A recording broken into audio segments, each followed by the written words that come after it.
Reading is a treasure that we all are grateful for. And here in the Rialto Unified School District at Fitzgerald Elementary School, we want you to meet a very intelligent, bright, young scholar who is doing great things when it comes to literacy. So let's get started in this episode of the Bridge Podcast.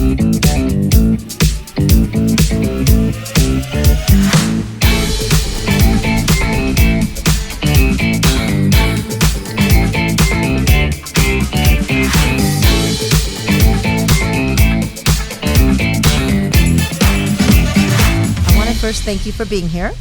Thank you for having us. Absolutely. And I know DeAnthony Perry. Is that your name? Yes. And how old are you, DeAnthony? 9. 9. And we are going to have your teacher, Mrs. Eva Rashid, tell us a little bit about why you're here. Take it away. Thank you. DeAnthony came into my group, my reading support group, because he does need extra support. So when he came in, I assessed him to see what he knows, the strengths and weaknesses, and I took every step or every skill that I have to help him get through those challenges that he has in the reading area. Now, because of your help as a teacher, of course, at Fitzgerald Elementary School in the Rialto Unified School District, you've done tremendous work with DeAnthony and many students. And I'm looking at him just nodding yes, right? Am I right? Mm-hmm. Okay, so we're going to get to you. What makes DeAnthony stand out? What has been so miraculous with him? I will tell you, he's actually a very special student. I really mean it. He came into my group and he actually tells the students, you're not here to mess around. You're here to learn. Ms. Rashid is going to teach you how to read because I know how to read. He has what it takes to learn. And even the times he's struggling, he does get frustrated, but then he gets back up and says, I'm going to do this. So I think having that attitude really, really makes a huge difference in any student. So, DeAnthony, really, what grade are you in? Thank you so much. What grade are you in? What grade? 3rd grade. You're a 3rd grade student. And so what do you like about reading and learning? What I like about reading and learning is it helps my brain get stronger and smarter, and it helps me for I know what's the name and stuff for I can Do you like to read books? Yes. Do you know any books that you could tell us that we might want to read that you recommend? Yes, my mom have a whole cabinet of books in her upstairs, and my favorite book is to read basketball and football.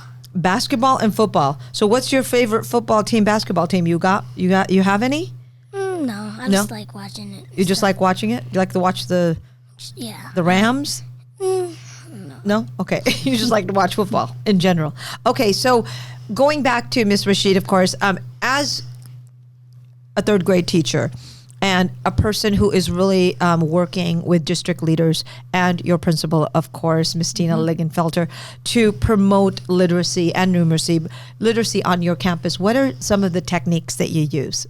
Well, this is actually my first year as a reading specialist at Fitzgerald Elementary School, and one of our goals is to assess the students and see what they need and then implement many of the strategies that we're being taught, with the program that we're implementing in the district. So in his case, if the letter recognition is not something that he needs more assistance, that's what we help him with.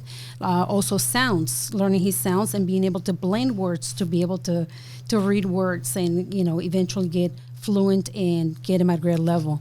Excellent. So, now, I heard that his iReady scores jump more than 70%. What does that mean in layman's term? Explain that. That's great. That's good. That's astronomical, or is that okay? That's actually really good. 74 points. We usually see an average of 20, maybe 25 points in most students. But for him, we did see a huge jump. And like I said, I think it has a lot to do with his attitude. He's willing to learn.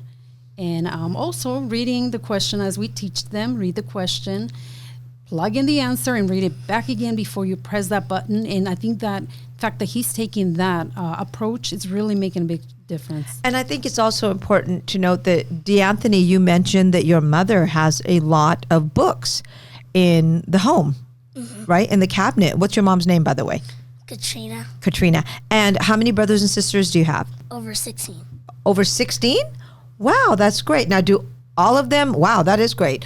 Do all of them like to read and write? Yes. Do you feel like you have older brothers and sisters that can help you, or do you help your younger brothers and sisters? I help both of my two sisters. Uh-huh. They're 8 years old, and one of them Katrina and one of them Dream. And Dream? What a nice name. I like it. Okay.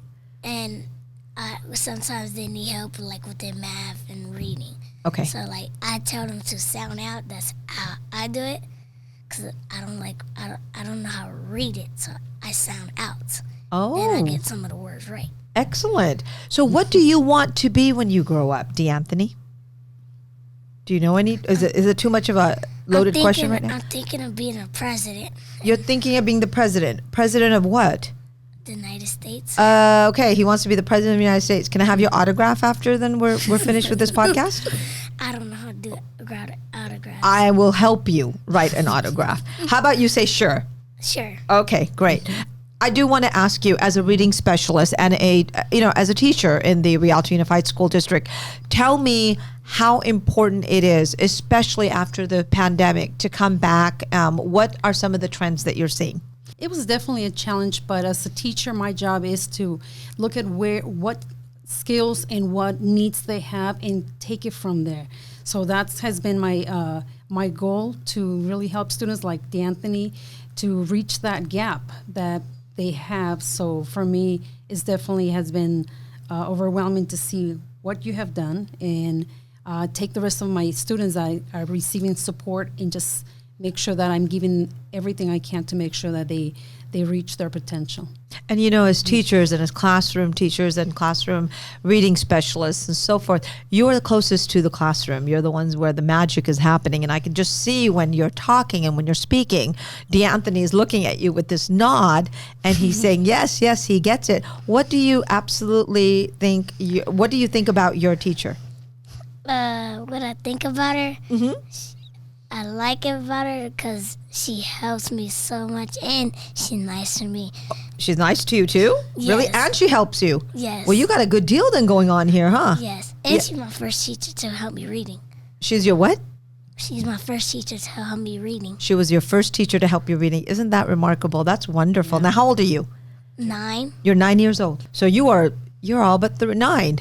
That's a great age.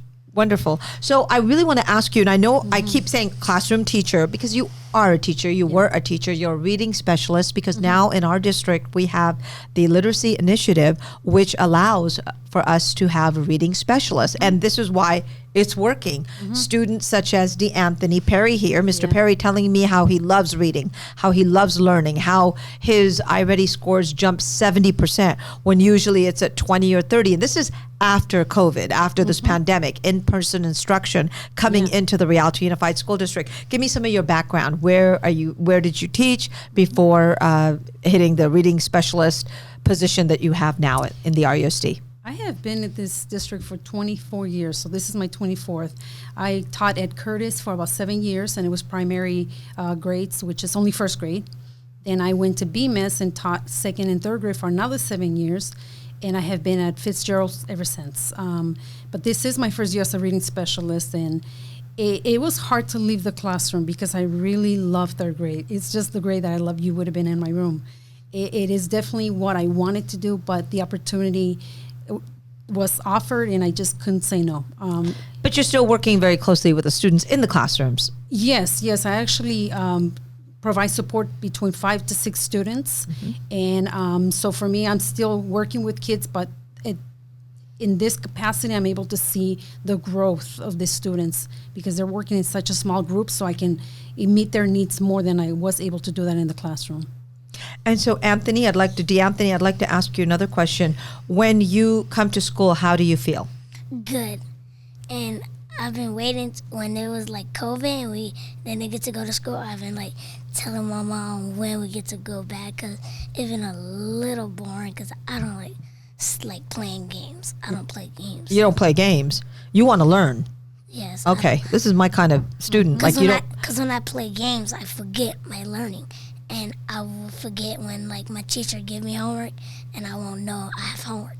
So the game forget what I'm supposed to do and stuff. So my other brothers play games.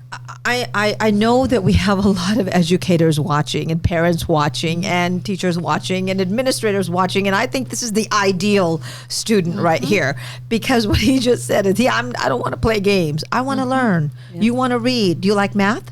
Yes. Oh, I'm good at math. Okay. So you're good at math. And now you're good in reading. So is there anything that you want to work harder at? I like learning a lot of stuff. So. Do you? Yeah. What do you like to do in your spare time? When you're done with your homework and when Miss Rashid's already given you all your lesson plans and you're finished with homework and you're there with your 15, 16 siblings and your mom's there, your dad's there, what do you like to do? I always play with my dad and mom, and sometimes my mom tell us read books, because we can't always play the games. When it's a school day and we get back home, and we be trying to play the game, and then my mom see us, they be trying to cut it off, and then my mom have cameras around the whole house. So your mom has cameras around the house. Well, she's got all those wonderful little DeAnthony Perrys running around, right? So what is your, do you have other siblings? Do you have other brothers and sisters that go to Rialto Unified School District? Yes, they went, some of my sisters and brothers went here, and her name is DJ, and somebody asked her in this school to please play track in that school, because she was faster than everyone else. Excellent. So I just want to tell you, DeAnthony, it has been a pleasure interviewing you. You are so much fun and you have so much energy and a big, bright, beautiful smile. And one day, I'm kind of nervous already because you're going to be the president of the United States. When you become the president of the United States, will you come back to Rialto Unified School District? Yes, and I'll make sure, please get grade to the school, and I hope they agree for me to be the president.